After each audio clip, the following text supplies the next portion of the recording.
promised, September was going to be a big month. It's the start of our 5th year at ITHSW.com.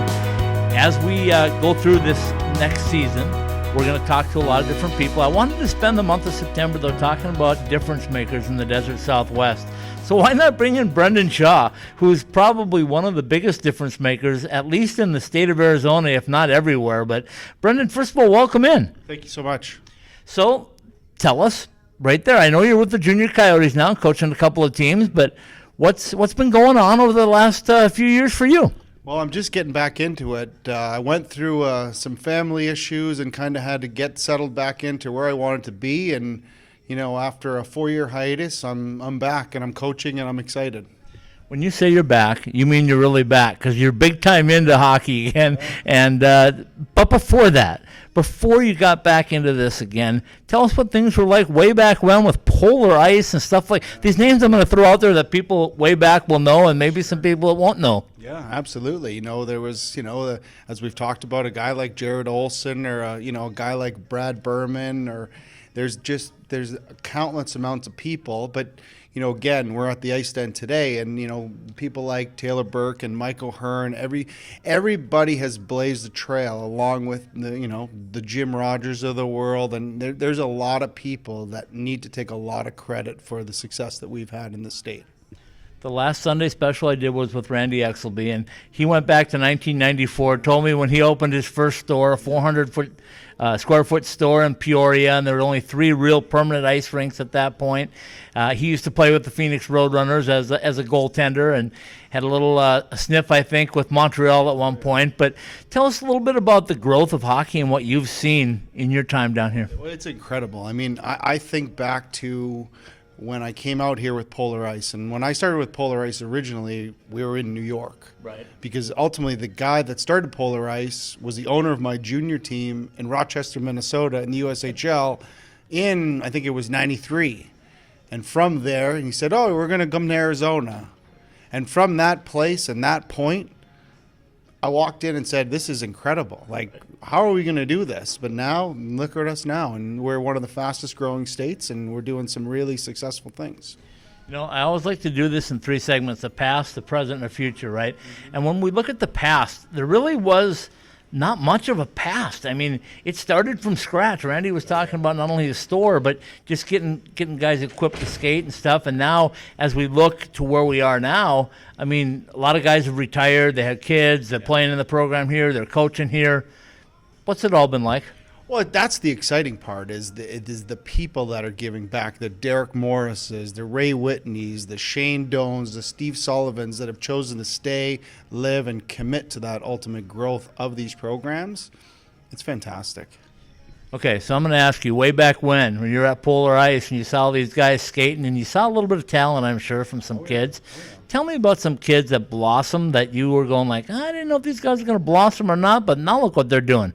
Well, yeah, but you think about some of the guys like Dave Spina or Dusty Collins, guys that really blazed the trail because they had no one in front of them. The difference is nowadays is you can see like this guy made it, that guy made it. Like those guys truly, like a Max Mobley. Max Mobley now is a Division I assistant coach. Right. You got these guys who are out there. You got guys like Danny Heath who are doing great things in Minnesota, or Matt Federico, who's Rick's son, who started P.F. Chang's, who's now a sports agent, or J.T. Barnett, who's out in L.A. doing his thing.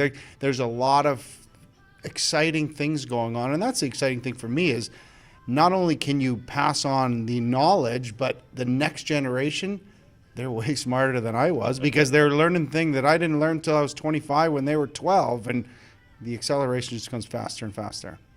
When I look at the past, a couple things that jump out to me is that people said, how can hockey survive in the desert Southwest? And my first thought was, why couldn't it? Because when it's 115 degrees outside and you have indoor ice, why would you not want to play a sport on ice? Absolutely. For starters, right? And then secondly, the talent that's developed here, now you start seeing like Austin Matthews and players like that from the now and current, but all of a sudden there's an NCAA hockey team. That's big time. Oh, yeah. Did you think that would ever happen?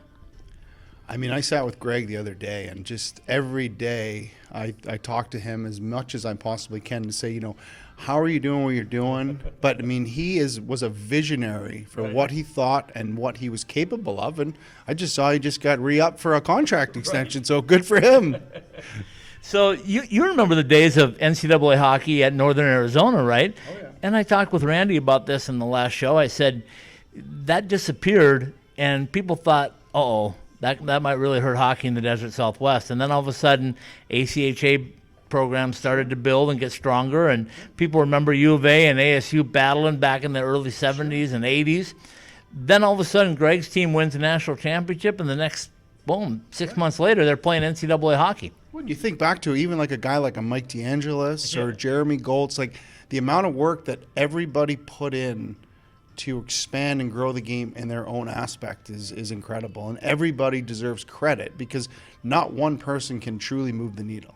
Right. Everybody has to be committed and all into the future of it. And that's like everybody deserves credit. And that's really, really important for everybody to realize. There is no one true catalyst.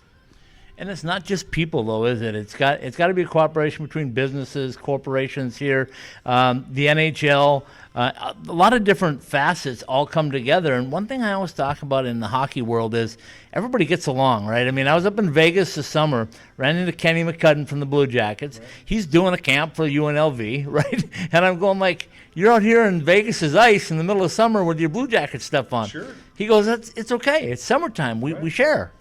Absolutely. And like that's the best part of the game. The best part of the game to me has always been about the community. Right. It's a very, very small community with a lot of stuff going on. But as I've always told people, if you're in that environment, you can get to anybody you want to because everybody's friends with everybody else. That's what makes hockey special.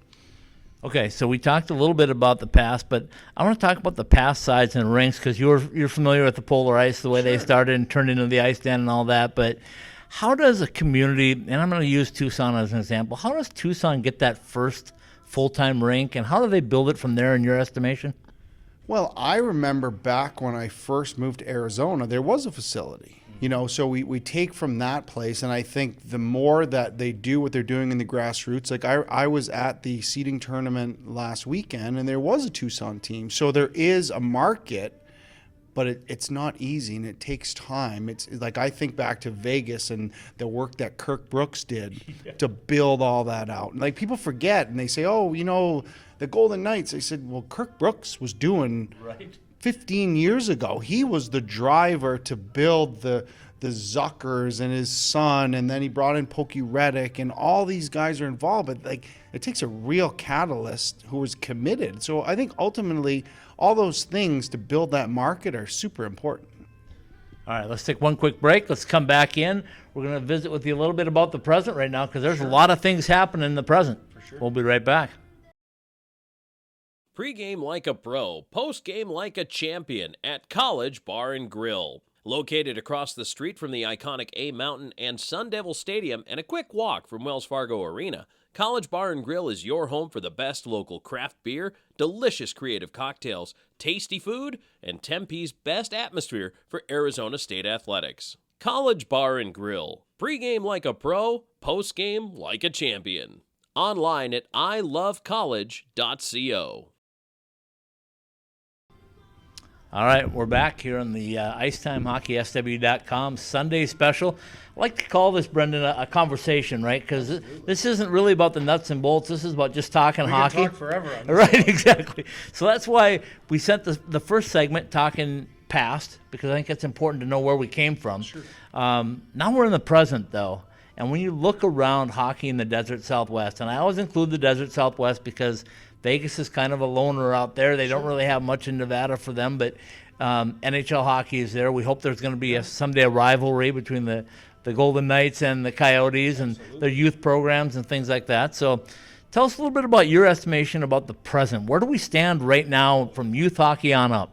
It's an exciting time. Like I was talking to Pat Kelleher a couple months ago, who's the executive director of USA Hockey, about where we're at because I've known him from back in my New England days, and it's super impressive. Like you look at Nevada and Las Vegas itself, it's the fastest growing state, which overtook us which we're not happy about. But you look at where we are at with players playing in the National Hockey League, the American Hockey League, the East Coast Hockey League, Division I, USHL, Western Hockey League. Like, we are across the board. And the goal for, like, the people that are running these programs is to not just accept, okay, we're going to put our top 3 to 5 players from a birth year. So how can we get to 10 to 12 kids? And that's ultimately what we're competing against, is how can we get better every single day and every single year to add more kids to the system? So we talk about that grassroots level, and I give Aaron Cohen a lot of credit over the last year or so that he's been the president of the Coyotes, because I always bring this up because I think it's worth bringing up, is that there's always been a talk about, the Gila River Arena is a beautiful arena, it's in the wrong place. And I think Aaron came in and said, you know what, let's quit talking about arenas, let's talk about hockey, let's quit talking about what we can't do, let's talk about what we can do. And whoa, look out, deck rinks are popping up everywhere, Kachina program for girls, everything is getting stronger. Yeah, well, here's a perfect example. Like, I watch your shows, and I understand that, and that's why I was excited to be on. But you look at a kid like Matt Schott. Yeah. I coached him. Right. Lindsay Fry, I coached her. Like, we sat the other day, and just exciting to see what they're doing, their passion, because they have their own objectives now. Yes. They've learned, and now they're moving forward as to what they want to do. So you take that, and you take what the Coyotes as a whole are doing, but you have local people who are passionate about taking what they've learned and taking that to a whole nother level. And I give them so much credit. Okay, so at the NHL level, we can see, I mean, obviously there's money. With the new owner now, there's even more money, we hope, that's going to be able to strengthen things. We all know without that, it's hard to do a lot of things that you want to do. The NCAA level, though, is a different animal. Yeah. Runs through the colleges, but the recruiting that Greg Powers has done, and I know you visit with Greg frequently, it's easy to recruit to the weather, but you're recruiting to a small rink right now with the hopes of a new rink, but yet when It's not hopes anymore. No, it's coming. But when you talk about the players there, like I sat down with Captain Brinson Pashnuk, right? And Brinson looked me right in the eye and said, I'm not done yet. Yeah. I didn't come here to go to a national tournament. I came here to win a national championship. Sure. That's the kind of mentality they have. How does that happen? Well, it's culture. It's not just Greg. It's Alex. It's Mike. It's everybody around. It's the expectation of, we want to be elite. We don't want to just be here. We don't want to be happy to be comfortable. They want to be great. And that's a big piece of where Greg is at, where the club is at, moving forward. But that breeds into the local athletes, because now we have elite athletes and everybody wants to play there. Like, all the kids, like, I want to play. I want to do this. I want to play at this program. I want to be part of the future and something special. And that's super exciting to watch. Okay. Along that same path, when a kid says, let's use a Josh Jones, for example, and he says, I want to commit to Arizona State a few years before he's ready to be there. Yeah. And you got a Shane Doan as your father, and they're talking, and he says, okay, I'll go ahead with this. What does that say about your program when an NHLer will look at it and say, it's good enough for my kid? The trust and commitment to that, because Shane owns a Western Hockey League team. Right. So it's not, it's not like there's not an option. This was a choice that Josh made, and Shane and Andrea got behind it, and of course it's fantastic. But it just reinforces who they are and what they're doing as a program to say, okay, Mario Lemieux's kid, Shane Doan's kid, Danny Briere's kid. Like, this is real verification of an elite level program. Okay, so that's the college level here at Arizona State. What's your thoughts on more colleges? Are we going to get more coming this way? I hope so. We talk about it all the time, and I was talking to a guy at USC. I've reached out to the people just to try to understand what the landscape is, because it's not as easy as say, yeah, we know we want to have a team. You got to have money, and you got to be Title IX compliant, and there's so much to it. So there's a lot of teams and schools that want to do it, but ultimately in the end, and again, you just look at it and say it's not just the Pac-12. You look at, why can't there be SEC? Why can't, there is hockey in all these states. Yep. It's just making the commitment to say we want to go forward, with Illinois moving on. But ASU really, truly blazing the trail, it's a game changer. mean, they should ask for a commission on some of these deals. All right, so let's talk a little bit now about the present and the youth that are coming up, because the kids that are playing youth hockey here are really good. I mean, I did a story this summer. I know you saw it with David Himovich. Yeah. And David came back to play with the Junior Coyotes. He could have probably gone somewhere else, played with Team USA this summer. But what does that say about how good the program is when the kid says, hey, I can just stay at home and still develop and still compete?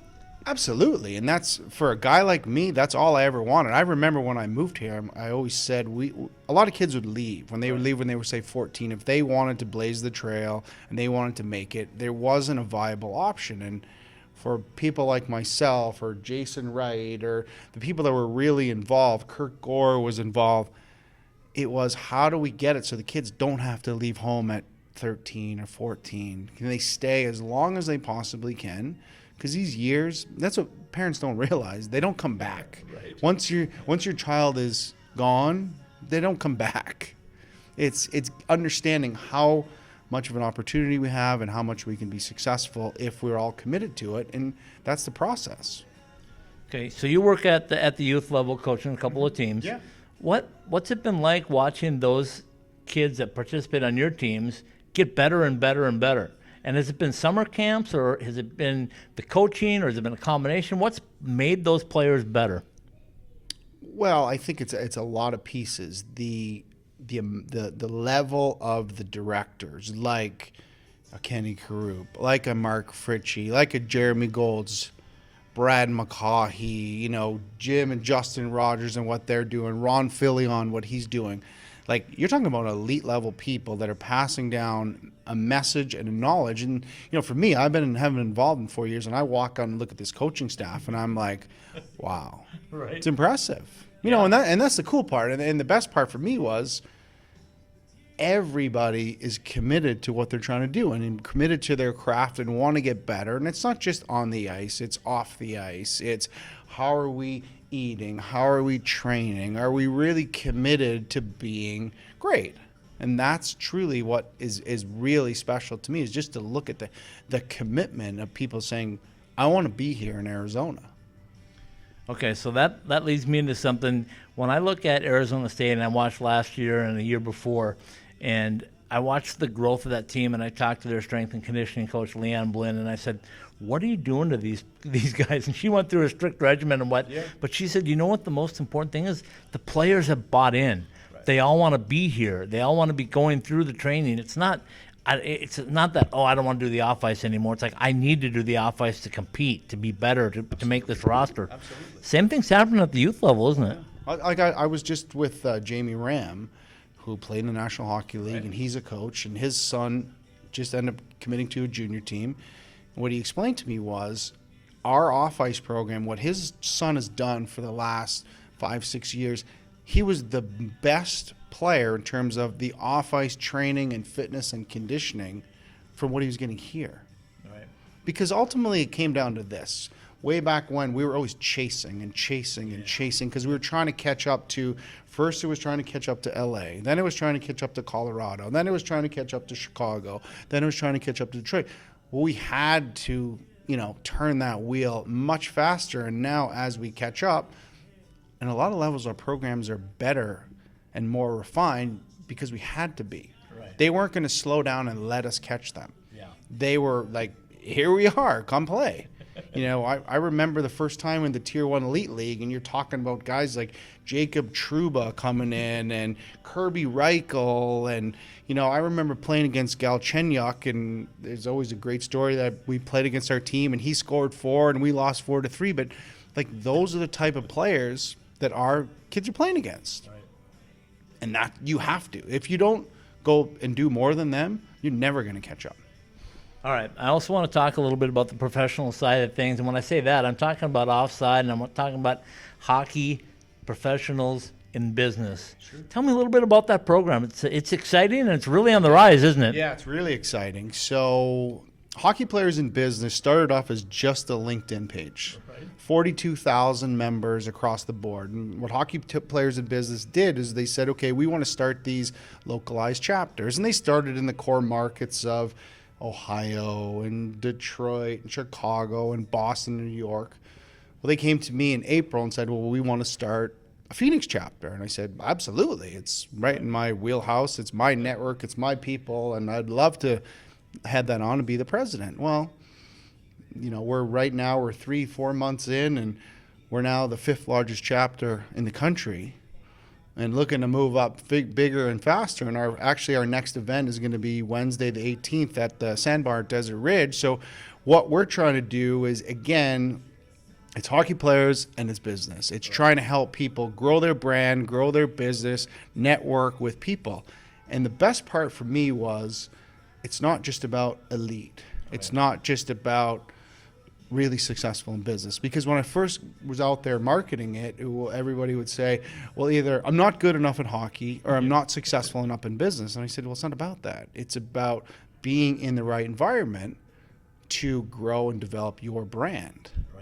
And we have from ex-NHL players to beginners. We have, men, we have women, we have 22-year-olds, we have 55-year-olds. So it's about coming together to network and grow and share and what you're doing and kind of have fun with it. So that's really what the next phase is, to expand. I mean, ultimately, I want to be the biggest chapter in the country. Because, again, we want to prove that it's not, we're just in the desert. There's a lot of hockey people around here, and that's what people don't understand. But we bring everybody together, changes the game. So, hockeyplayersinbusiness.org. If you're interested in joining, we'd love to have you. And, I have friends all over the country that have reached out to me. Right now we're working on chapters in Vegas, Seattle, Dallas, Atlanta, and Providence, Rhode Island that didn't exist, but it's just from me saying, okay, here's what we're doing. And people say, well, how do I do that? Right. So there is an interest because hockey is a community, and that's really what we want to cultivate, is being part of something different.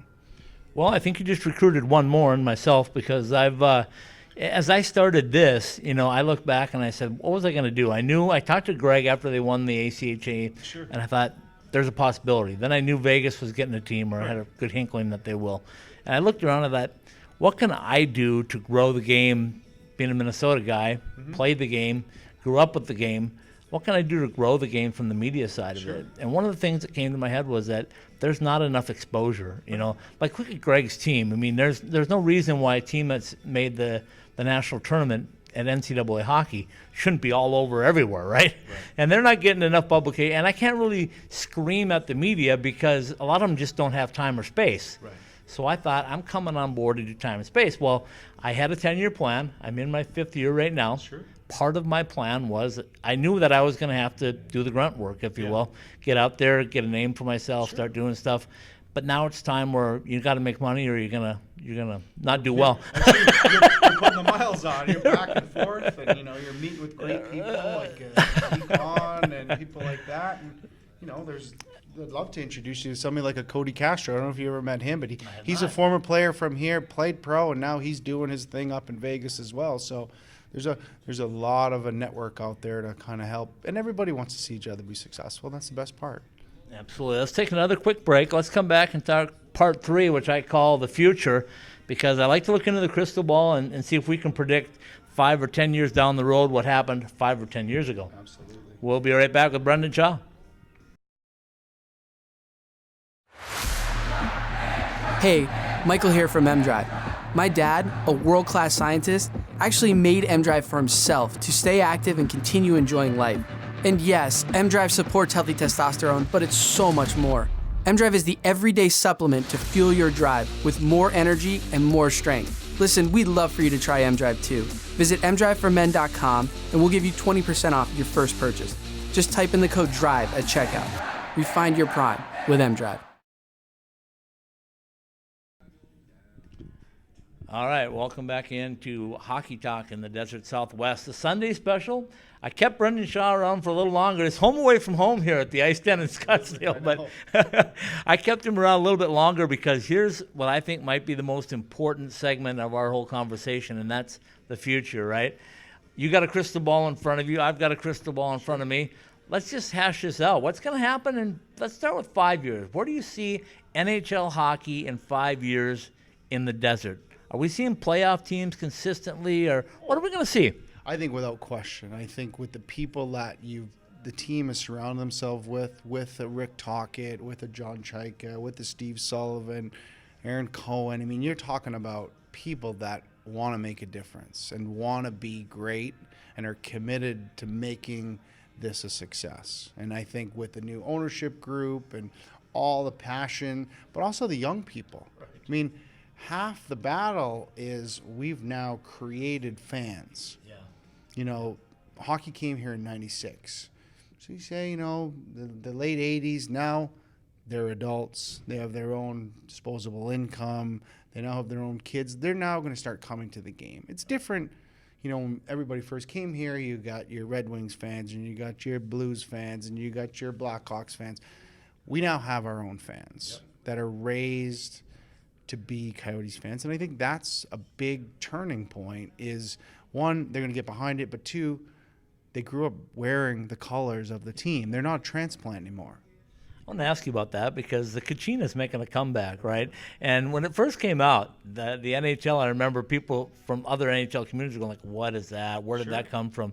And Randy Exley gave me, in the last show, he gave me a good comment that I thought is worth repeating. He said, you know, sometimes the second time around is better than the first time. Yeah. The Kachina right now is really popular. Everybody wants it. It's cool, right? Right. Absolutely. No, I think everybody looks at it and it's almost like a retro. Right. It's like you look at some of these jerseys as they come back into style and, you know, it becomes popular. But not just that, with what Lindsay and Matt are doing, bringing it back. The Coyotes are bringing it out on a smaller basis. I saw the other night with the video game tournament, they have the towels, and there's so much there. But it's consistent branding. It's consistent commitment to show what everybody's doing. And it's not we're going to start, we're going to stop.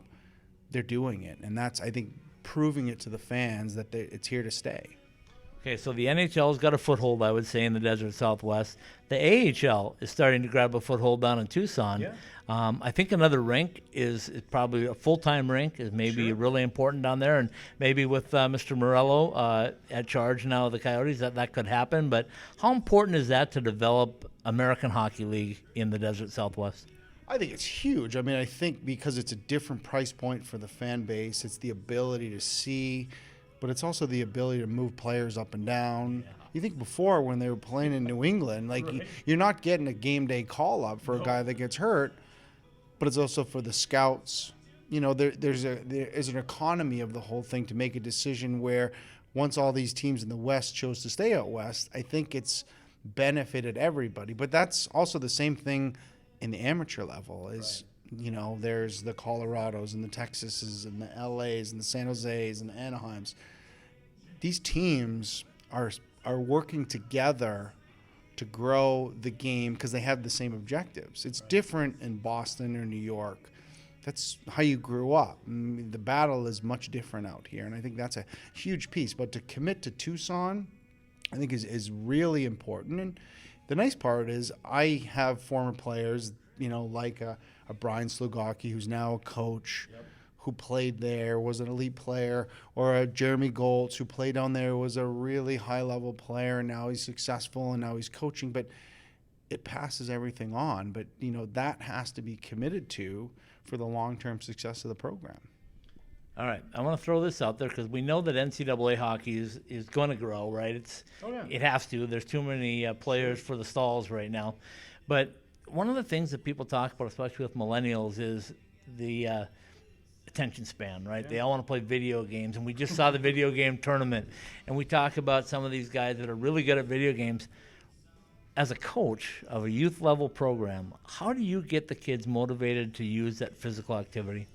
It's different. I mean, it's constantly changing, and the good coaches are evolving. And some people would call me an old school guy, and I've had to change myself because, you know, I remember the old days where cell phones started and I was smashing cell phones off the wall. And now it's, you know, it is part of it. It's part of life. And if you can adapt and change, you know, it's no different than they talk about Cliff Kingsbury giving breaks to his.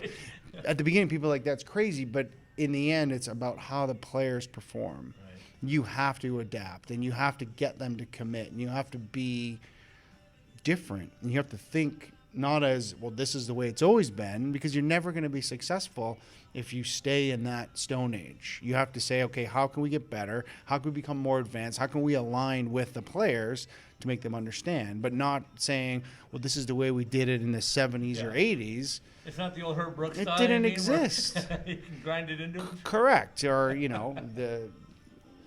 it's just a different world, and we all have to understand and agree with that. And we don't always have to like it, but we have to understand that that's what it is, and that's reality.